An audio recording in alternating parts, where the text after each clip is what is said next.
Welcome to Human Risk, a podcast dedicated to the understanding of human behaviour as a risk. Here's your host, Christian Hunt. What if the goals you're chasing aren't actually yours? On this episode, I'm exploring games. Not just the obvious ones like sport or board games, but also the invisible ones. The ones we play at work that have rules, scoring systems, and where we know what winning and losing looks like. To help me do that, my guest is C Thi Nguyen, a philosopher and assistant professor at the University of Utah, and the author of a brilliant new book called The Score: How to Stop Playing Someone Else's Game. He has spent a lot of time thinking about games. He loves playing them in his spare time, but it's also relevant to his work. And what he's discovered in his research is that games drive a heck of a lot of how we live. Because the thing about games is, once you start keeping score, you start caring about it. And that's absolutely fine when you're the one that's chosen the game. But in much of life, we don't actually choose the games that we're playing, we inherit them. And we can think about targets, KPIs, rankings, and performance metrics as forms of games, systems that don't just measure what we do, but shape how we behave, focus our attention, shift our incentives, and define what success looks like. And over time, they can pull us away from the things that we actually care about towards things that are easier to count or that someone else thinks are important. So in this conversation, Thi and I explore how that happens and why it matters. We talk about the difference between playing to win and playing for the experience, why metrics can often miss what's important, and how something he calls value capture can lead us to mistake proxies like grades or targets, or even likes on social media, for the real thing. We get into why gamification isn't always the answer, why removing metrics altogether might not work either, and what it might look like to take back control by being much more deliberate about the games that we choose to play.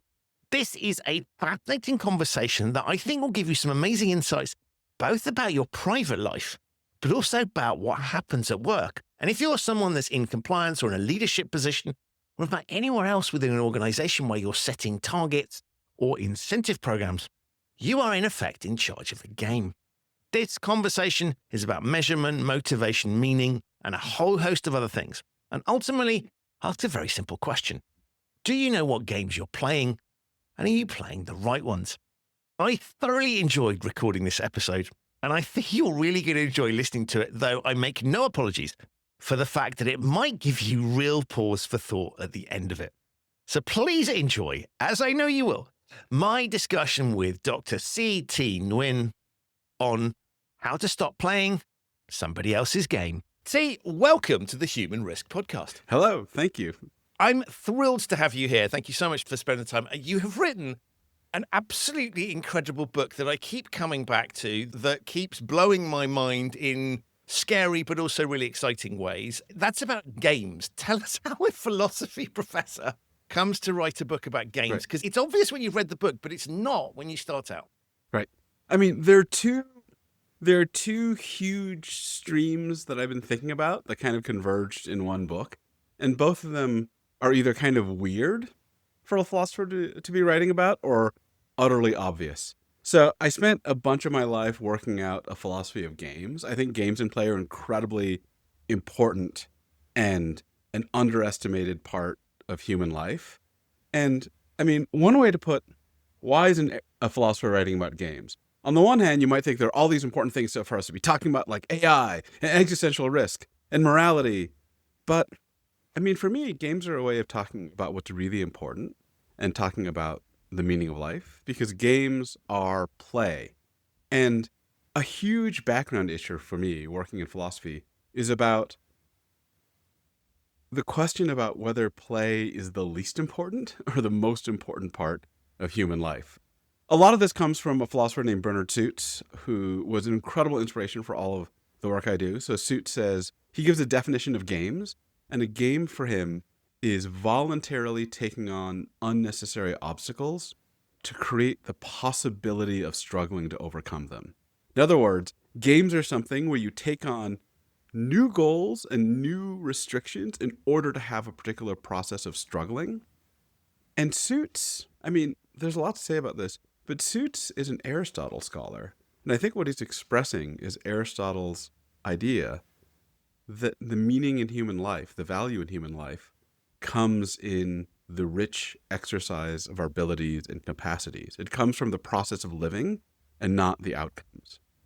The other part of this book is a weirdly similar stream where it starts with me being the learnings outcome assessment officer for my previous philosophy department and finding myself in the position of constantly having to report to a distant legislative body what we were doing as philosophers. And it turns out that almost nothing that I actually care about is reportable in terms of a metric.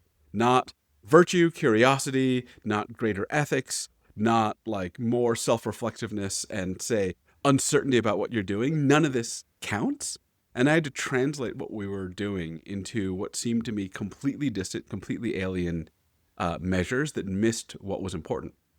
So I spent a lot of time working on a theory about why metrics systematically miss huge swaths of human value. Then I realized I had what to me was a perfectly fascinating philosophical conundrum, which is that if you thought about it, weirdly, these two streams of my thinking were about the same thing. They're about scoring systems. Games are about how we use scoring systems, clear point systems, in a way that seems to enliven us, to enrich our social relationships, to make things more playful and fun, to inspire us to be storytellers. And then, in the other half of our lives, how clear scoring systems seem to create like grinding anxiety, misery in the sense that we're like not pursuing what really matters. And so I guess the philosopher's question here is, why is it in games we use scoring systems and get so easily to delicious, satisfying life, the kind of life we crave? And why is it when these same things are enshrined in large-scale institutions, do they seem to drive us away from the kind of activity that is satisfying?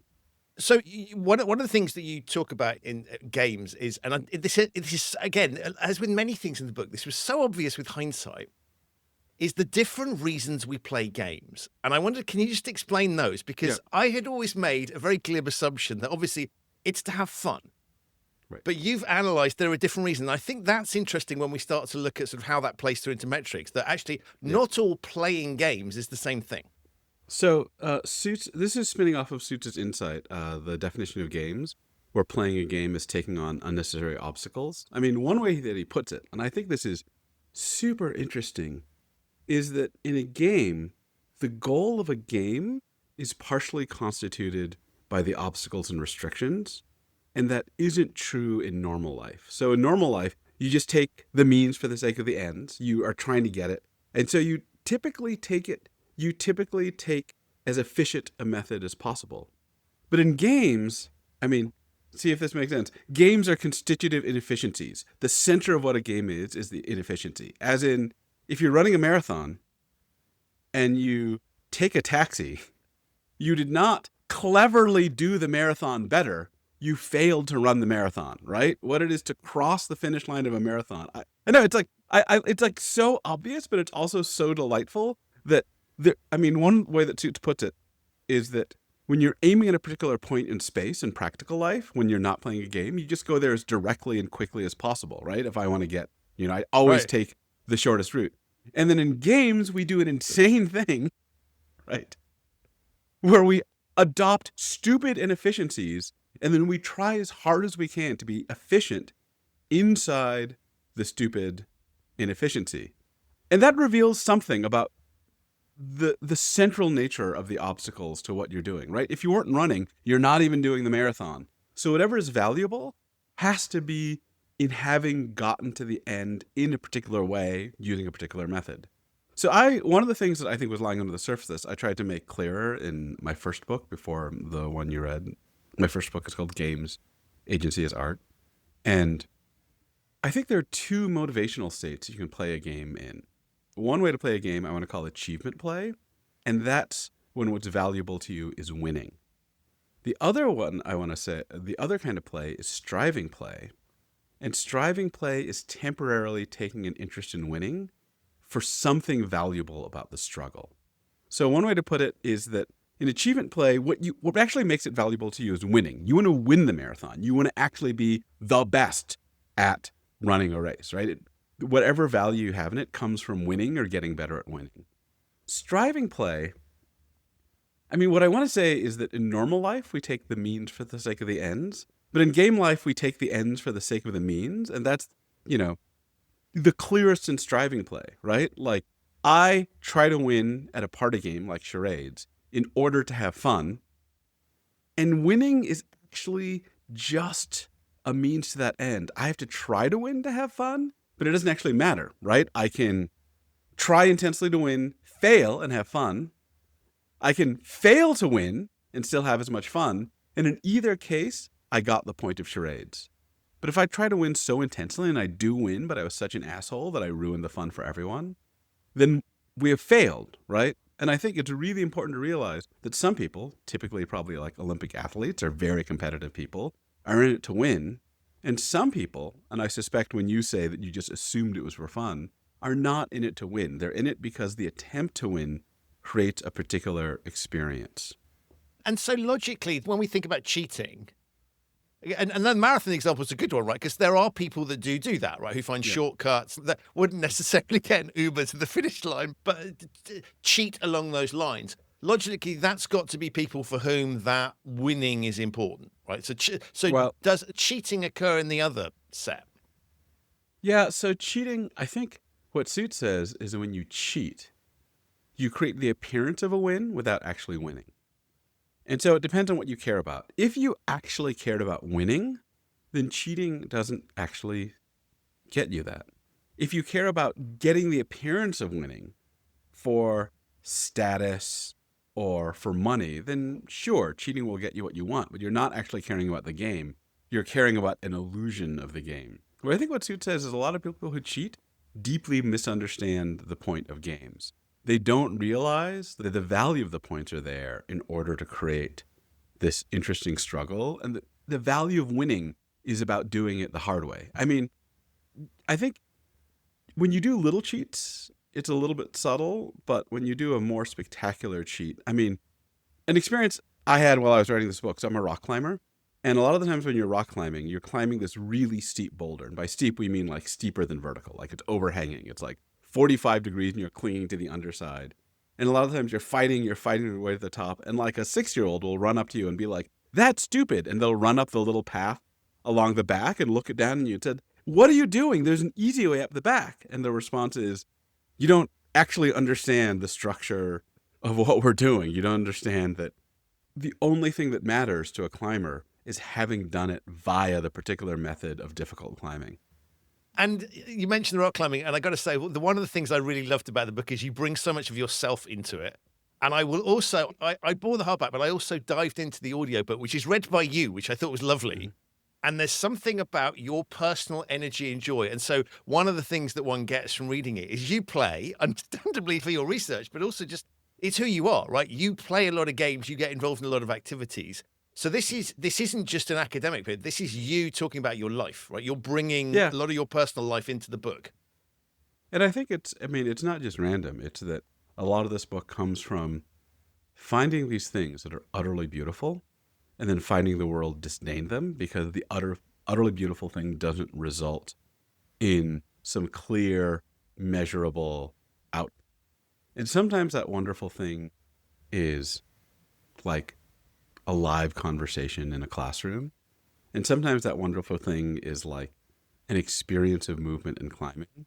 And I'm particularly interested in the wonderful things that have neither the status of high art nor give people kind of recognizable outcomes that seem just to be so important to the people that do them. I think the one thing that really got me going during this book is the class of tabletop role-playing games like Dungeons and Dragons. And I think that's a really interesting case because it is a fairly culturally despised and mocked form. It is, to the people that do it, one of the centers of their life. And it is neither recognizable as high art. It doesn't output a kind of like saleable product like a book normally. And it doesn't result in any kind of like measurable improvement in, I don't know, like your VO2 max or productivity. But it's also I mean, if you actually think about what it is, tabletop role-playing is a practice where human beings come together with their friends and invent stories for 2 to 4 hours together and collaboratively invent, be creative, and storytell. And there's a sense in which I feel like once you're through a certain looking glass, you're like, this is one of the more magical and holy things that people do. And what is the world such that I mean, I guess the thing that really got me interested in this whole thing was these experiences of, if somebody burns out their entire soul, is miserable their entire life, and makes their family miserable, but made more money, they tend not to have to justify themselves to other people.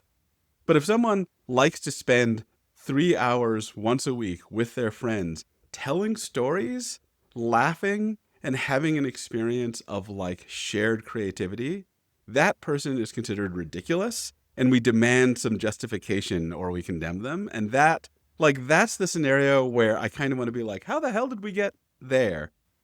And you've talked about the 6-year-old pointing out that there's a quicker route to climb up the rocks. You also get into, and this blew my mind, but again, with hindsight was obvious, you get into cooking.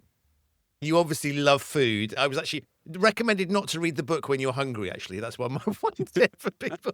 So you talk about the efficiency of recipes. You also talk about the ideas of inefficient collective cooking, right? Sitting on hot pots. Right. Just explain, give people the link between those two things, because it was just, I was just sort of going, how the hell have we got here? But I understood, having read it, I understood it entirely, but it wasn't obvious to start with. Yeah, I mean, part of it's I've cooked my whole life, and I think a lot about cooking. But cooking, for me, turns out to be an incredibly clear place to get clear on the impact of rules, because it's a way that we've lived life for so long, so many of us, under very strict rules, and we take for granted the way that is. And what I mean is like the difference between the way that I learned to cook, which is following recipe rule books exactly, and the way that I think my mom learned to cook, which was not that, which was some very complex, very organic thing. I remember reading something from a food writer named John Thorne, who's one of my favorite food writers, who it turns out, was a philosophy major in undergrad, shows in his writing. And he talks about this difference between what he calls the recipe and the dish. And he says a recipe is a dead thing, a way of writing down once how a creative cook made something, and a dish is a live thing, an idea of balance in a creative cook's head that gets made anew every time in response to an ever-changing environment. And this has been lodged in my head for a long time. And it came up again because while I was working on this question for the book, like what makes games so different from metrics? And I've been thinking for a long time about the degree to which how learning outcomes don't capture what people care about education.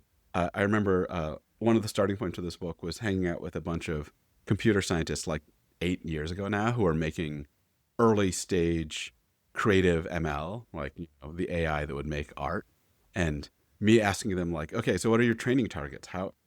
What are you teaching your AI to do? How are you operationalizing the concept of good art? And they're all like, well, we're using the Netflix database on engagement hours, and we're just training the AI to optimize for that. And I was like, that's not good art. That's addiction. You're like making an addiction machine. And they said, show us another large-scale data set that has a better operationalization of good art, and we'll use that instead. And I thought, there's not one. And I think there's something about the nature of what art is, and the nature of a lot of the core things we care about, education, well-being, mental health, that is going to resist this kind of large-scale institutional operationalization. So I've been looking for a long time for an account. And I should say, by the way, because we're probably going to launch into a lot of discussion about quantification. For the geeks in the audience, I'm going to say a lot of stuff about numbers, and I don't mean numbers in principle or quantification in the abstract, like how anyone could do it. I mean specifically quantification as it occurs in institutional environments. I mean, when I talk about metrics and data, what I'm talking about are the kinds of things that are typically collected in large-scale institutions, which are very different from the kinds of things that you might count for yourself, or that my wife and I definitely keep track of who scores a zinger, and what counts as a zinger is not going to scale up, right? And so one of the key explanations of this came from Lorraine Daston, and it was in her book, Rules, which is amazing, where I truly saw the relationship between what I was worried about in metrics and my experience with cooking. So what Daston says is that, so first of all, let me tell you why we're talking about rules. So the interesting thing for me is that, and the reason I'm talking about cookbooks, is cookbooks are a set of rules that define a procedure that's accessible for a very large number of people. And I think what a metric is a rule set for measuring things. It tells you how to sort things into piles, right? A metric tells you what counts as success in education, success in grant funding, success in your nonprofit's quest. I'm meandering now, but I think this might be Meander useful. away. This is exactly what we're here for. I think I'll go back and answer better the original question, like what is a philosopher doing talking about game? There are two ways for me to think about it. One comes from Thomas Hobbes. Hobbes, I think a lot of people know, is the moral and political philosopher who said that what morality comes down to is political power, right? People usually know this about Hobbes. But what people don't know is that Hobbes said right after that the heart of political power is the ability to control language. Because if you have power over language, you can tell people what success and failure mean, and then you don't need force. You control them from the inside. I mean, one way he thought about it was like, how does a ruler control the military? By telling people what counts as success, what counts as virtue, right? And metrics are a way to tell people what success means, right? What a metric is it sets what will be operationalized as a target in an institution. One thing I've been thinking about a long time. And the other thing I've been thinking about a long time is when I was working on game stuff, when I was trying to understand the heart of games, one of the clearest things, besides that suits definition, was something that came from Rainer Knizia. So he's a game designer. He's one of my favorite game designers. He's a board game designer, a German genius. He's sometimes called the Mozart of board game design. And in a game design talk, he says that the most important tool in his game design toolbox is the scoring system, because it tells people what to want during the game. It sets their desires. And I thought what was fascinating, what games taught me, was that we humans are so fluid that you can just write down in a rule book what we should be aiming for, and we just do it. And it's so deep that, I think in this modern era, one of the interesting things that happens is you open up a rule book and you find out whether, for me, like I play a lot of board games with my wife, like you find out whether you're going to be killing each other or cooperating. Like the game literally, and you're like, okay, let's do it. And you literally don't know, right? Sometimes you open a box and you're like, oh, I thought that was a cooperative game. I guess we're trying to destroy each other's economy, and you just do it. And the things I learned from this were that we're incredibly fluid, and games can just tell us what to desire, and we have the capacity to just invest ourselves in it. And what games do is they do it with a rule system that defines exactly what counts as victory and how victory will be counted. And so I was writing about this originally, I thought I just had a theory of games. And then when I started reading about the sociology of metrics, I found exactly the same thing. What all the sociologists like Mary Esplund and Sally Engle-Mary say is that when you study institutions, what you find is people's values can be incredibly rich, right? Incredibly complex. And then you put them next to a ranking, a simple one, even one that everyone knows is a crap ranking, right? So one of my favorite studies is Mary Esplund and Michael Sauter's book, Engine of Anxiety, which is a study of how rankings work, how rankings changed law school culture. The U.S. News and World Report ranking system completely changed legal culture. And one of the things they said was that all the administrators in the space knew that the rankings didn't capture everything that was important, that they used simplified proxies, and yet everyone oriented. This, by the way, led to one of the key ideas in the book. I think the other key idea besides striving play is the idea of value capture. So value capture is when your values are rich and subtle, and you get put in an institution And that institution offers you simplified, typically quantified versions of those values. And the simplified ones take over, like going on Twitter to connect to people and becoming obsessed with likes and retweets, or going into school for education and wisdom and coming to be obsessed with grades, or for me, even going into philosophy out of a love of big, interesting questions and getting obsessed with something as dumb as citation rates and impact factors in journals, right? So, sorry, big, long detour. So I think the thing I've been trying to say is that what's really important in understanding the way that value capture changes how we value is the typical institutional forces that shape metrics, right? Metrics have a particular feel. And if you're value captured by metrics, you will be value captured by that feel, whatever is going on with metrics, right? If there's any kind of systematic blind spots in metrics, you're going to import those into your soul. So how do you get a grip on that systematic problem? I think Lorraine Daston shows us with her book on rules. Sorry, we're now out of this long-ass tangent. This is awesome. Just keep going. I don't need to say anything else. You're on a roll. Keep going. Okay. So let me back up again and do another tangent that I think will put some pieces on your table that your readers will find interesting, your listeners. So there are really two people that explain the heart of metrics to me, Theodore Porter and Lorraine Daston. So Theodore Porter is a historian of quantification culture, and he's trying to understand why he says bureaucrats and politicians compulsively reach for quantitative justification, even when it's inappropriate. And he says, to understand that, you have to understand qualitative ways of knowing and quantitative ways of knowing as two different methodologies, two different tools human beings have for trying to understand the world. So he says qualitative ways of knowing, describing things in words and text, is open-ended and rich, but it travels badly between contexts because it requires a lot of shared background knowledge to understand. So for me, I always think about like the responses I write to student essays, which are thick and rich and complex, but will not be understood by someone in the computer science department, let alone someone in HR in Silicon Valley. And they won't aggregate precisely because they're so open-ended. So he says what we do in institutions is we engineer what he calls, we engineer data, right? We engineer quantitative information. And to do that, we identify a context invariant kernel that people from different backgrounds can understand. So think about a letter grade, right? Or a citation rate.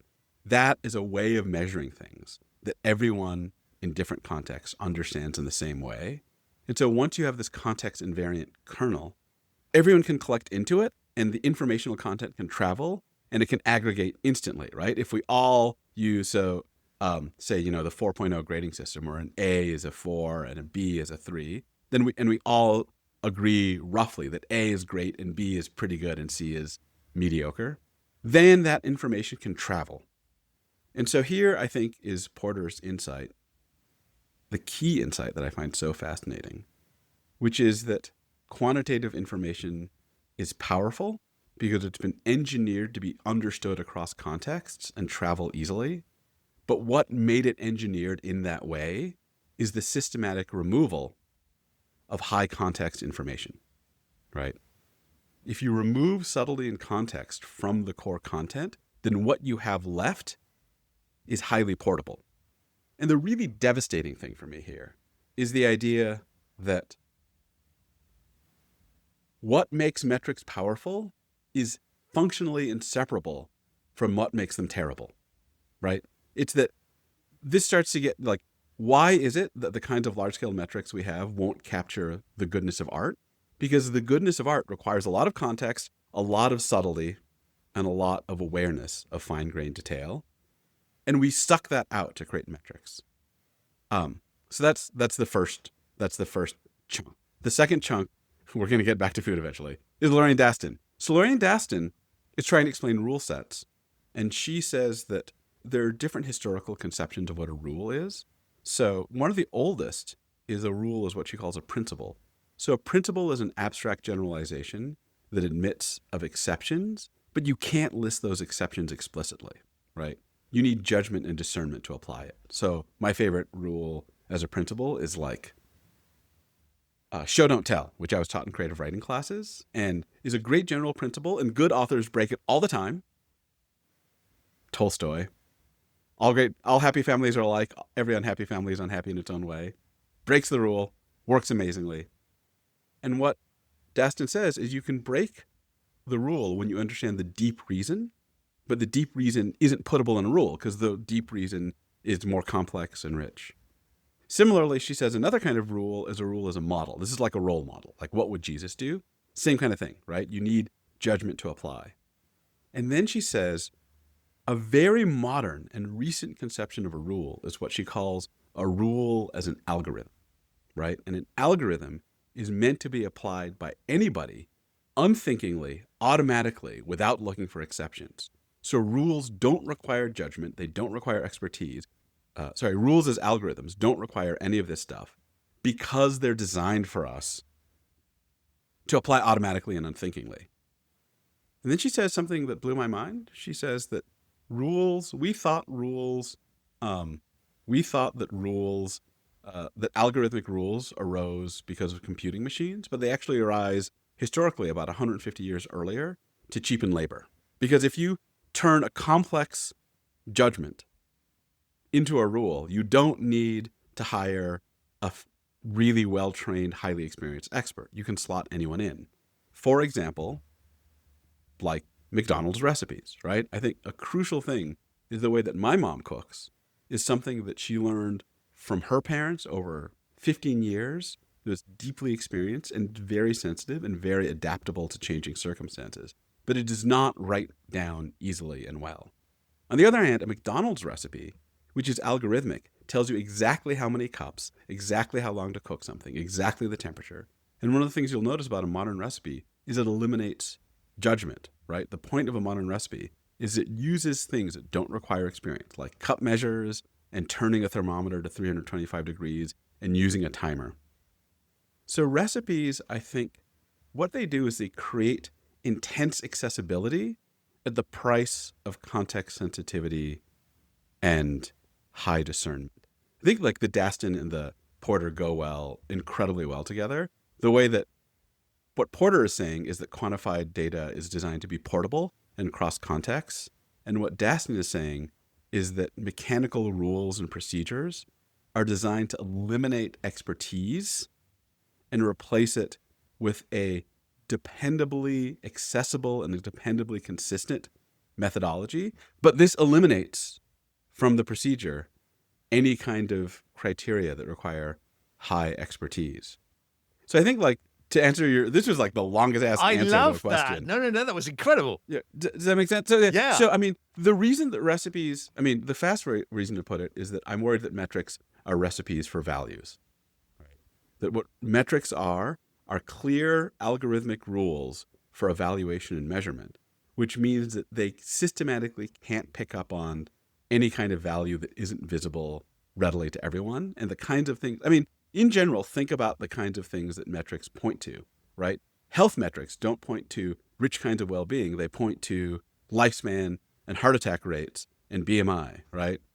Student learning metrics don't point to wisdom or reflectiveness or ethics. They point to graduation rate and starting salary, right? The kinds of things that anyone can measure. And so I think in the same way that what a modern recipe does is it tells you not to be flexible. It tells you not to be adaptable. It tells you to do the same thing in the same way in order to achieve this ideal of being consistent across any worker, right?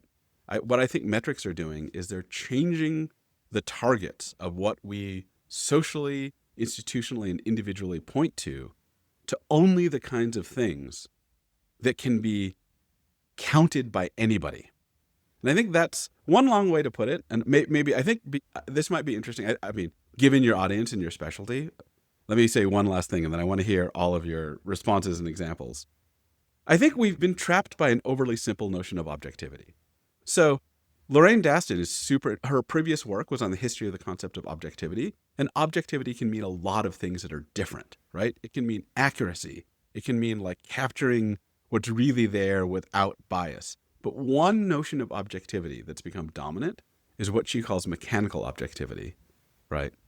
And that's the kind of objectivity that anyone can repeat without particular skill or experience. And I think it's really easy to think that the flip side of objectivity is subjectivity, but here, the flip side of objectivity is sensitivity, contextual awareness, and expertise, right?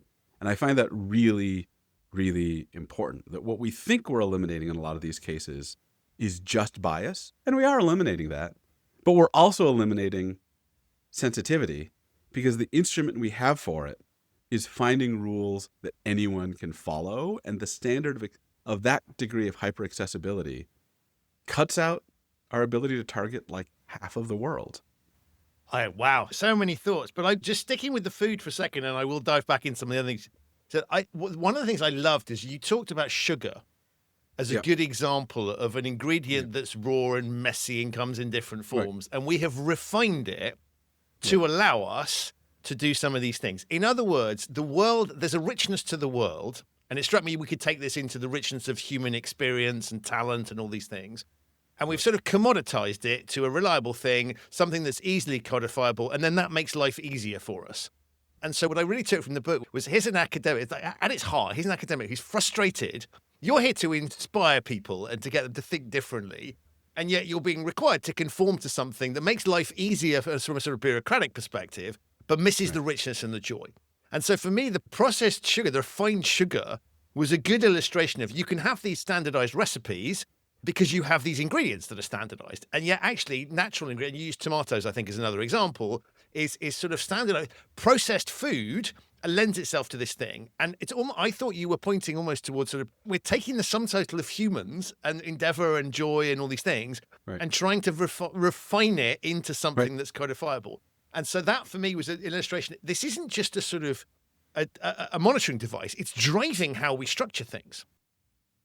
And that's the evil in this potentially. Yeah, I mean, it is both evil and crucial. I think this is an important thing to remember, like that, I mean, okay, I want to talk about sugar, but let me back up for a second. I think it's saying this is evil is too easy because it makes it seem like, right, we are the innocents and this external malicious force is capturing and destroying us. But what actually is going on is that metrics are serving half of our interests, right? They're serving metrics do help us coordinate. They do help us objectively track things that are easy to measure. Every time I rail on metrics, I always have to stop myself and remind myself that I'm alive and my kids are alive because of antibiotics and asthma medication, right? And all of these things, which we have built on the back of exactly this kind of large-scale portable data collection. And you'll notice that a lot of these things, I think, it's not that this shows the lie of the theory, it's that these are exactly the kinds of things that metrics are good at targeting, right? Like stopping an infection, increasing lifespan. These are the things that are countable by everybody relatively easily, that people are going to count in the same way. And so you should expect that system to be really good at that. And so I think part of what's going on is not that there's a hostile evil, but the part of us that really wants and is serviced by things like large-scale medicine and large-scale institutional coordination is also at war with the other part of us that wants to care about things that defy metricization. But let me talk about sugar for a second. Sugar is such an interesting example to me. One of the things that Lorraine Daston says is that algorithmic procedures work better when the world is stable. So algorithmic procedures, she says, are really fast and efficient when the world is stable and unvarying. But when the world is very changeable and dynamic, they tend to work poorly.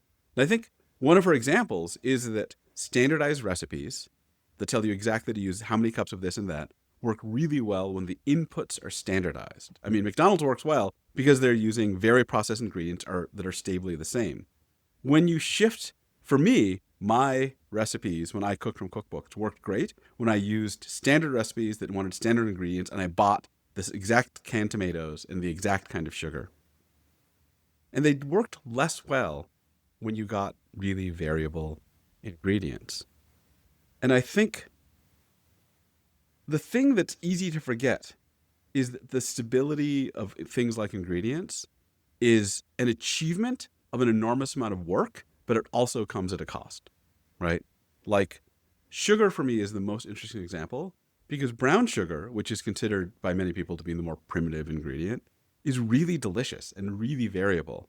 And if you haven't done it, go and buy a bunch of different brown sugars and taste them because they all, like, some taste grassy and some taste funky and some taste rich in umami and some taste a little mushroomy and some taste like high, clean, and citrusy, and they're all beautiful. This is what I mean about not reading the book when you're hungry, right? Because it's this kind of richness that comes out. But like, if you actually use those in your recipes, then you have to do the complex thing of tasting what you're cooking and adapting because they'll have different impacts. The food will be better. I think that's the thing. The food will be much better if you use rich ingredients and adapt to them. But that takes experience and skill and judgment. Refined sugar, literally the way you make it is that you remove all the differences to create an ingredient that's essentially fungible, that is highly replaceable and functions the same. And then suddenly your baking recipes will work precisely and perfectly if you've removed all the variation. And for me, this is just,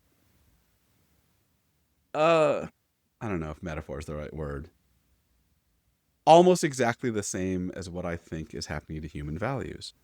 If you replace complex, variable, subtle human values with something simple and clear that everyone can use, if you refine out all the difference and you have people focus on a very clear metric as a target, then it is really easy to coordinate. It is really to swap out people. I mean, I think one way to put it is when you make very algorithmic rules for doing everything from acting to measuring to judging what's successful, then you make people fungible. You make people perfectly replaceable. You can swap them out with no interruption to your working procedure.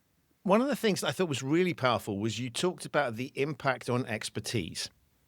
And I guess I'm sort of combining two things here, but you also looked at, we want transparency to prevent corruption. Yeah. And so in many respects, that fungibility point means that, yes, we're removing the worst of things, right? Because we're dealing with corruption by exposing it, but we're also limiting the upside. Can you talk a little bit around those dynamics? Because I just thought, oh man, this is like, it's having its intended purpose, but we're destroying a whole load of value here, and particularly with some of the challenges that we're facing as a planet and as a society. Seems to me that there's a great risk of missing huge opportunities to use human ingenuity in amazing ways because of some of the dynamics you talk about. Yeah, I mean, the first place I figured any of these dynamics was thinking about transparency metrics. And it comes from reading a passage from the philosopher Honora O'Neill, who was a Kantian ethicist and a bioethicist, and she was working in medical ethics. And I think she had a lot of exposure to transparency metrics in the hospital, and a lot of people who presumed that the more transparency was the best route to ethics and ethical behavior. And she had this line where she said, people assume that trust and transparency go together, but they actually come apart because transparency requires experts to explain themselves to non-experts.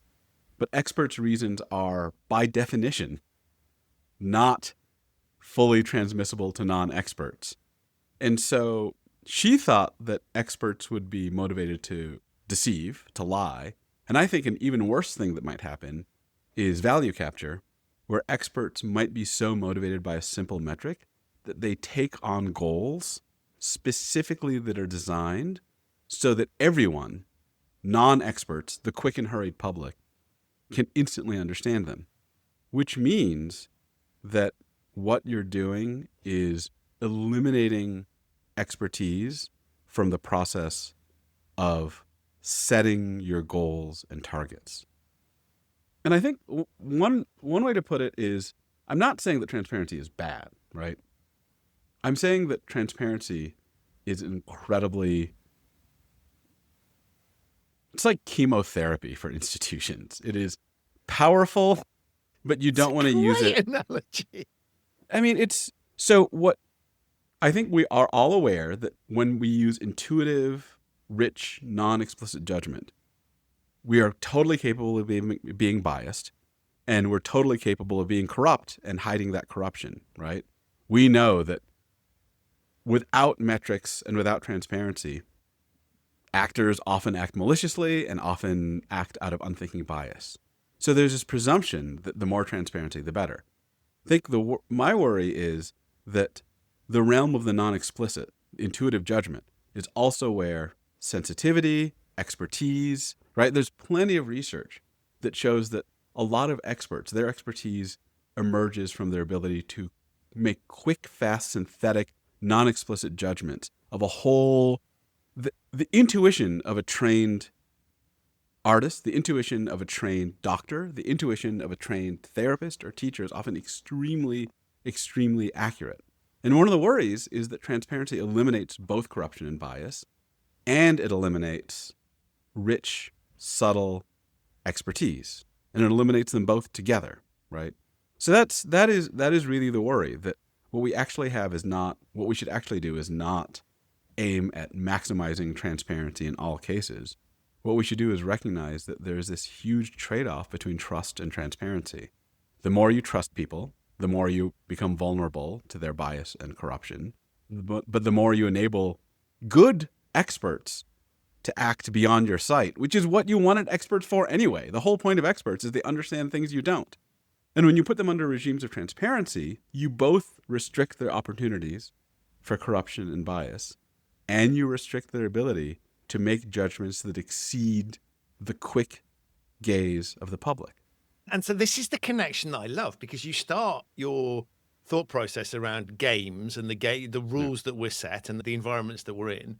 And we can see now, as through the explanations you've had, is you then just pour that in. And I guess it's, if I were to sort of summarize it, you're kind of saying the rules of the games that we're imposing on experts through transparency leads them to behave in a particular way. And so that's the bit that you're really challenging here, of saying, actually, if we thought about these things as a game, and it really resonated with me because I kind of thought in the context that many of my listeners operate in a regulated environment where there is a game to be played with the regulator sets the rules of the game, but you can think about it in terms of our own career paths. It struck me that I often left employers because I wasn't prepared to. I don't think I ever thought this in this way, but with hindsight, I'm now looking back and saying there was a game to be played and I wasn't prepared to play that game, so I had to go and move somewhere else. So you're taking all of this entry point of games that we play and rules and then transporting that. And we can see that if we set the rules in a particular way through the metrics, we end up with particular outcomes. That's the right way to look at it? Yeah, I mean, one of the things that's interesting to me about this whole thing is that one way to put it is that a lot of what's driving...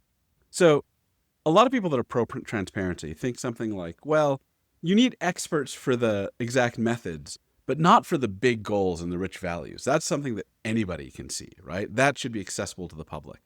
I think the real insight, and this is an insight from Aristotle, is that what's valuable is a matter of deep expertise, that it takes a lot of experience in art to see what's valuable about, say, a particular kind of jazz performance. It takes a lot of experience in philosophy to see what's valuable for students about learning a particular kind of critical thinking skill. It takes a lot of value in ecology to see why you need certain kinds of networks of insects or slugs. Like, seeing the value is itself a matter of expertise.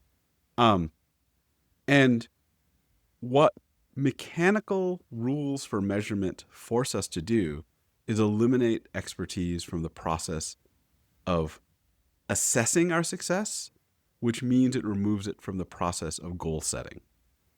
What's interesting for me, though, the really weird point of all this is that games do this too.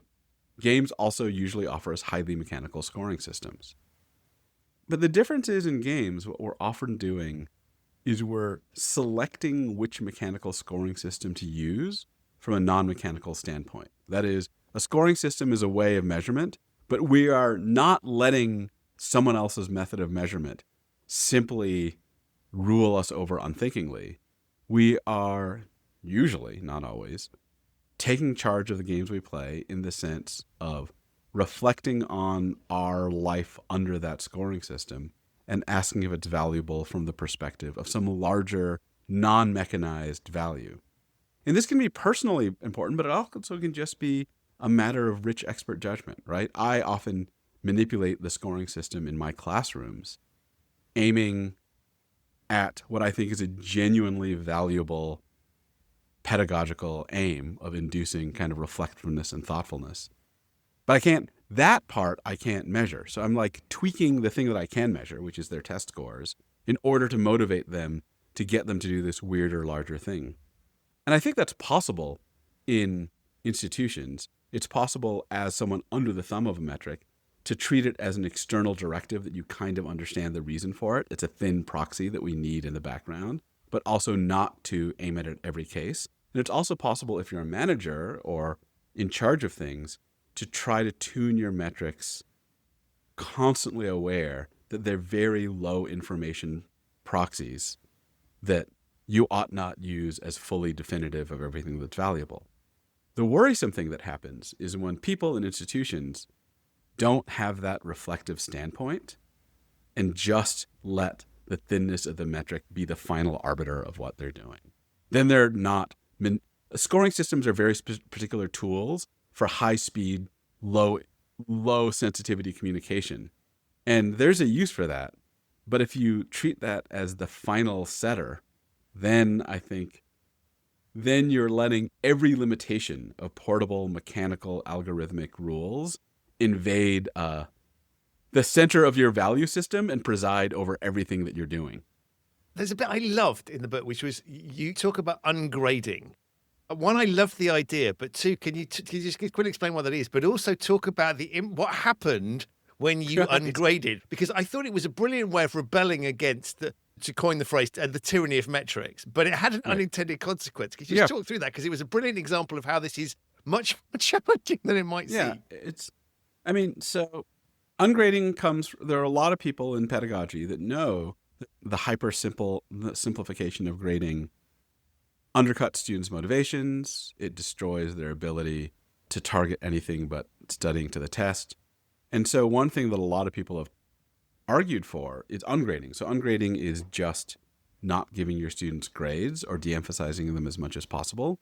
And one way to ungrade in the current environment is to be like, well, okay, you're all just automatically getting an A. Now you just learn if you want to learn. Turns out that doesn't work. Well, it works in the interesting thing is ungrading works in some very specific environments.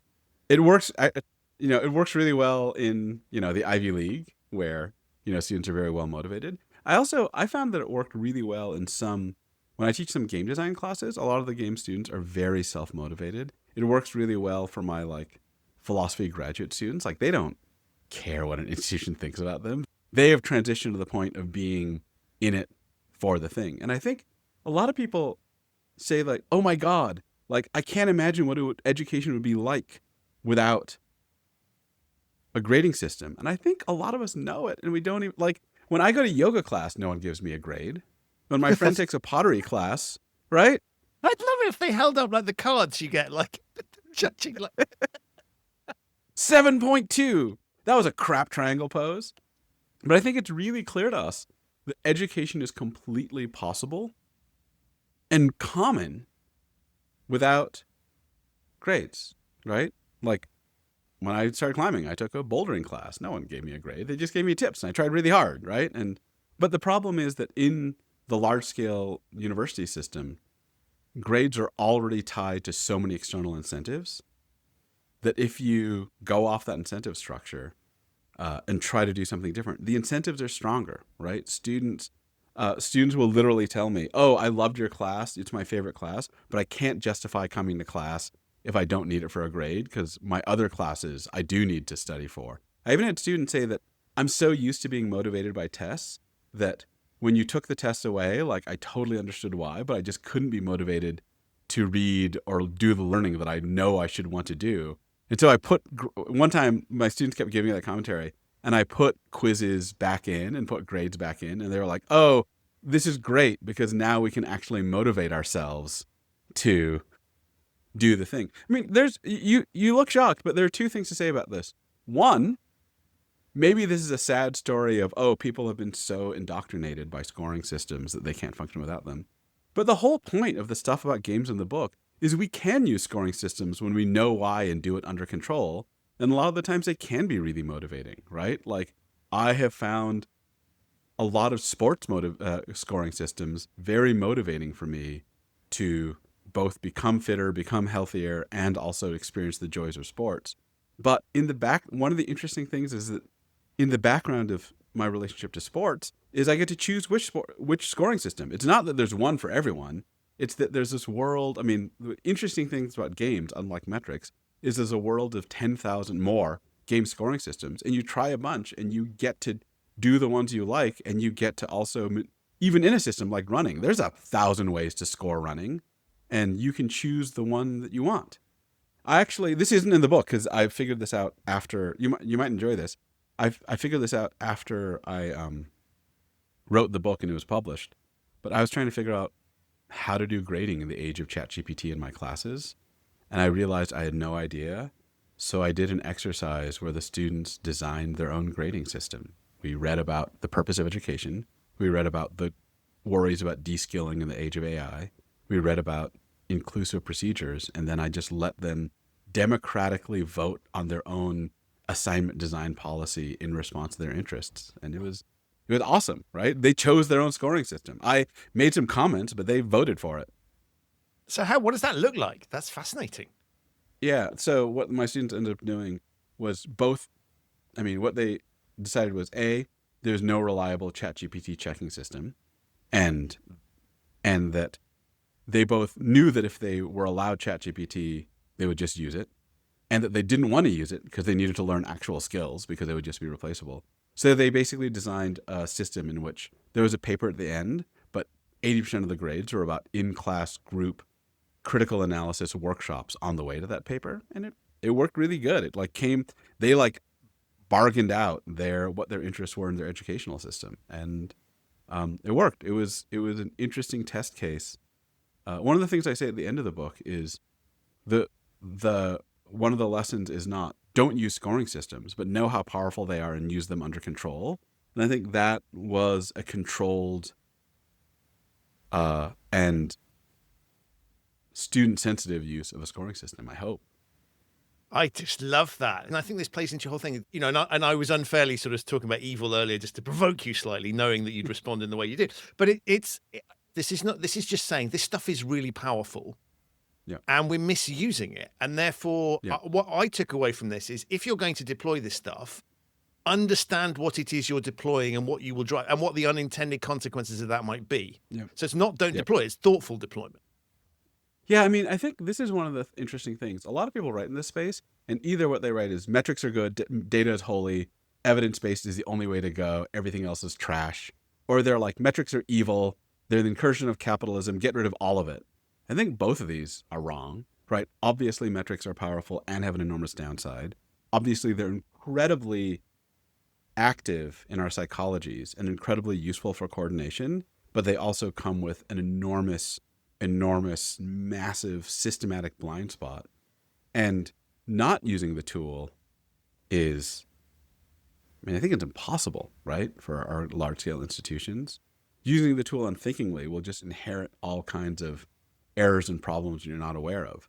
Realizing it as a powerful but highly lossy tool, realizing that metrics are a useful, low information proxy for quick coordination that will never capture all that's subtle and all that's variable. I think that's what we have to do.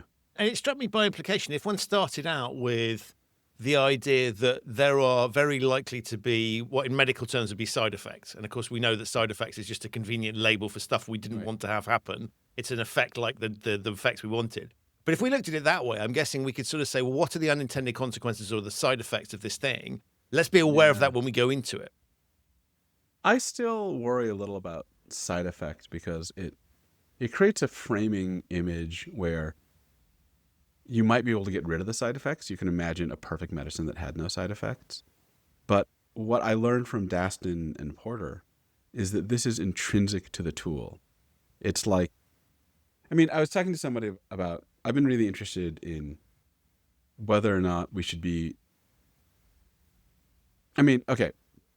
one worry that I often have is that, this is something I'm working with a bunch of my friends in science policy, is that data-based science granting is going to be inevitably conservative because it will tend to fund the kinds of projects that we already have a lot of evidence that they succeed. I think if you depart from that, then you explore new spaces. And then some people are like, well, the downside of that is it's risky. Risk is not a side effect of exploration. It is intrinsic to exploration that it is risky, right? And the thing that I'm saying is that what metrics are is intrinsically information compression and decontextualizing to serve their function. It is, I mean, it's kind of like, the fact that knives are sharp is not, and therefore dangerous, is not a side effect. Right. That's what the tool is. Right. And I think that's exactly like it, like feature or bug. It's like, no, that's what the tool does, right? And what the metrics tool does is it information compresses in a decontextualizing way.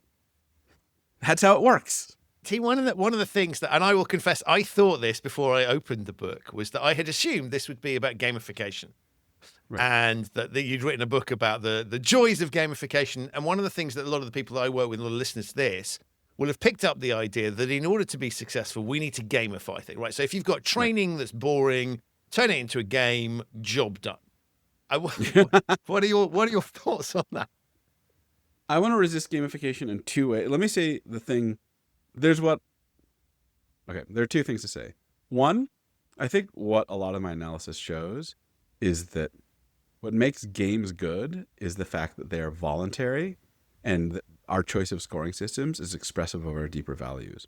Gamification, what makes metrics bad when they are bad is that they impose a distant value system without adjustment. So when you gamify on an institutional metric, you're doing the worst thing, which is you're intruding into people's motivations aggressively using a metric that's not tuned to them. If what makes games really deeply valuable is that they are playful and distinct and that you can maneuver through the space, an external force gamifying a metric on you is the worst. Hobbes style, it's the ultimate in political imposition. It's one thing to say. Two, this is, when I started this project, I used the term gamification a lot, and I've stopped using it. And I think the reason is, what gamification makes people think is that this is an issue of user interface design, right? So a lot of the worries and the hopes about gamification came from people noticing how addictive games were and then trying to move that into the space of, say, app design, Twitter, Duolingo, by using the kind of addictive sensory experience of games on, say, your language learning process. My worry with this is that when you push the gamification line, what people tend to react is like, oh, you're right, these kids and their phones, the problem is phones, and we're too addicted to our phones. What I've come to think is that's not the problem, or that's a tiny bit of the problem, but that's not the major problem. Because I know administrators who proudly don't use their phones, don't use any user interfaces, and are slashing arts and ethics programs in the name of more efficient metrics, right? There is no fancy gamified app behind the U.S. News and World Report, and there's no fancy gamified app between someone over-optimizing on shipped products and quarterly earnings and not caring about any other, right? I think what I've started thinking, the reason that I talk more about metrics and gamification is that the problem is actually a problem of large-scale bureaucratic information compression. The problem is a problem of how we measure things and how seductively clear numbers are, irrespective of whether we package them in a shiny app or not. The apps actually definitely make the problem worse, but if my worry was, wow, we're really like cutting the hell out of the arts and environmental protections and education at an administrative and political level, that's not an app that's doing that. That's a metric. Wow. So many things I could keep talking to you, but I'm very, very conscious of time. So I want to do two things. Firstly is to say, congratulate you on the end of the book, because you beautifully, I was going to say gamify, but you give us an option at the end to choose your own adventure is how you describe it. Yeah. And I love that. And I don't want to spoil it for people because I really do want them to read the book. So I just wanted to put on record that it's worth sticking with this one because how's he going to conclude on this? And you beautifully almost allowed the reader to go down the path they want. And clearly the smart reader goes down both paths, right? Which is the sort of point. But it was I thought it was just a lovely structure and construct to finish. So I wanted to say thank you for for doing that. You've mentioned one thing in terms of stuff that you've discovered subsequent to reading. Is there anything else that, because I know that the challenge with books like this is you go to print, and of course your brain doesn't stop working, your experience doesn't stop working, because this is a passion project for you, your daily life consists of looking at this. Anything else that you've discovered that's noteworthy that didn't make it into this version that we should be aware of? I think I've said it. I think the most interesting thing for me was thinking about the degree to which democratic design might be a partial solution, but it's not a perfect solution. So, I mean, I was talking to a bunch of tech folks, and a bunch of them came up to me, and they were like young CEOs, and they were like, yeah, I left my last company because I hated metrics, and now I'm a CEO and my team wants performance metrics. What do I do?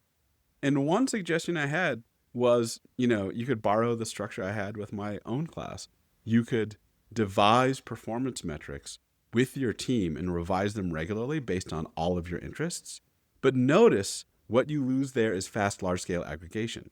The whole point, and I think this is the deep point, is that every time you're choosing between the ability to have a stable metric that aggregates quickly at scale and having a measurement system that fits a more local purpose, and you're always trading off between those two. Love that. Wow. Thank you for writing. I said at the beginning, I'm going to say it again. I'm going to keep saying it to people. Absolutely incredible book. Like, just really, really thought-provoking. I keep returning to it. So it's a well-thumbed copy and will continue to be well-thumbed. And you've got my mind racing, which is the biggest compliment I can pay anyone else. But in the meantime, thank you for being an incredible guest on the show. I've learned so much. I love the meandering. It is exactly why the show is in this format, to allow that sort of thing to happen. Before I let you go, remind people what the book is called. I'm supposed to say where you can get it. I always think that's obvious, but let's do that. Yeah. The book is called The Score, How to Stop Playing Somebody Else's Game. It is available at all your standard online booksellers. You can find me, a lot of my work is online on my website at objectionable.net, and I'm back on social media, tentatively, at Blue Sky, at adhoc, ADD_HAWK. And I may post updates about my thinking on the book as I go. Love it. Well, thank you so much. Links to all of those things in the show notes. Clearly the book comes highly recommended. T, it's been an absolute pleasure. Thank you. Thank you so much. So that's it for this episode of the Human Risk Podcast. My enormous thanks to you for listening, and of course to T for appearing. To find out more about T's work, his research, and of course his brilliant book, The Score, How to Stop Playing Somebody Else's Game, have a look in the show notes. There are links to all of those there. If this is your first time listening to the Human Risk Podcast, where have you been? But thank you so much for joining me. You can subscribe wherever you get your quality audio content. It's available on all of the major podcasting platforms. If you like the show and have yet to leave a review for it or a rating, there's another game for you. Please do so. It really, really does help. Not so much for me, although I do like it. It just helps to power the algorithms that puts the show in front of more people. And the more people I have, the more it's easy for me to get guests like T. So we all benefit in the end, I think. To discover episodes of the show that you might have missed, and there are over 300 of them, visit the show's website, which is humanriskpodcast.com. I'm sure you'll find something for your liking there that you haven't heard yet. I will be back very soon with another episode of this show, but in the meantime, have a careful think about the games that you're playing and whether your values have been captured. But above all, stay safe, and thank you so much for joining me.